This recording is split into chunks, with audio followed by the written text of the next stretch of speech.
بسم اللہ الرحمن الرحیم۔ السلام علیکم۔ بانو قدسیہ کہتی ہیں، اس دنیا میں سکون سے جینے کی ایک ہی تدبیر ہے کہ ہر انسان کے پاس ایک وسیع قبرستان ہو جہاں وہ لوگوں کی غلطیوں اور خامیوں کو دفنا آیا کرے۔ ان منزلوں پر خوش ہو جاؤ جو اللہ نے تمہارے لیے چنی ہیں، پھر وہ تمہیں ان منزلوں تک خود ہی لے جائے گا جن تک تم پہنچنا چاہتے ہو۔ تمہارا یقین اور دعائیں تمہارا مقدر ہیں۔ جس نے نبھانا ہوتا ہے وہ ہزار غلطیوں پر بھی معاف کر دیتا ہے، اور جس نے نہیں نبھانی ہوتی وہ ایک غلطی کو ہی بہانہ بنا کر آپ کو چھوڑ دیتا ہے۔ کبھی کسی کی زندگی میں اپنی اہمیت جاننی ہو تو خاموش ہو کے دیکھ لو، پتہ چل جائے گا کہ تمہارے ہونے یا نہ ہونے سے اس کو کتنا فرق پڑتا ہے۔ ماں سے کبھی بھی حساب نہ کرنا، ورنہ تم پر رزق کے سارے دروازے بند کر دیے جائیں گے۔ کسی دوسرے شخص کو عورت کو موم یا پتھر کا خطاب دینے کا حق نہیں ہوتا۔ وہ خود چاہے تو محبوب کے اشاروں کی سمت مڑتی رہتی ہے، اور پتھر بننے کا فیصلہ کر لے تو کوئی شخص بھکاری بن کر بھی اس کی نگاہ التفات نہیں پا سکتا۔ عورت عمر تب غلط بتانے لگتی ہے جب اس کا چہرہ اس کی صحیح عمر بتانے لگے۔ محبت پہلی، دوسری یا تیسری نہیں ہوتی، محبت تو وہ ہوتی ہے جس کے بعد محبت نہ ہو۔ عورت توجہ مانگتی ہے اور مرد ذہنی سکون۔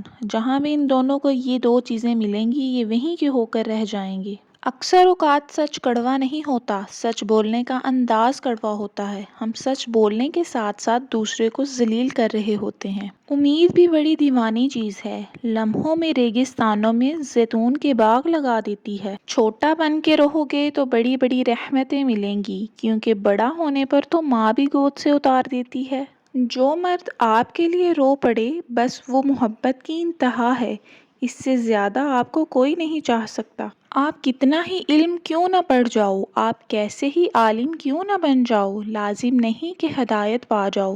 یہ اللہ کی عطا ہے جس کے لیے وہ خود انتخاب کرتا ہے۔ علم کے سچے طالب بن جاؤ اور گر گرا کر دعا کرو، یہی پہلی سیڑھی ہے۔ محبت میں انسان کی عزت نفس نہیں ہوتی، اسے جھکنا بھی پڑتا ہے، گرنا بھی پڑتا ہے اور ترسنا بھی پڑتا ہے۔ یہ مرد کا المیہ ہے کہ وہ عورت سے ہمیشہ محبت کرنا چاہتا ہے، لیکن پر اس کے لیے صرف حسن ہوتا ہے جو ہمیشہ نہیں رہتا۔ تہجد گزار لڑکی بھی اگر نامحرم کی محبت میں پڑ جائے تو برباد ہو جاتی ہے، کیونکہ نامحرم کی محبت رفتہ رفتہ انسان کو بے باک کر دیتی ہے، اور یہی بے باکی اس کا ایمان لے اڑتی ہے۔ اگر کوئی عورت آپ سے آپ کا مرد چرا لیتی ہے تو سب سے اچھا بدلہ یہ ہے کہ اسے ادھر ہی رہنے دیں، کیونکہ اصلی مرد کبھی چوری نہیں ہوتے۔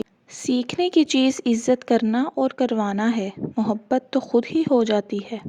کچھ آزمائشیں اور مشکلات ایسی بھی ہوتی ہیں جن کے ختم ہونے پر انسان کو احساس ہوتا ہے کہ زحمت نہیں بلکہ رحمت کا باعث تھیں۔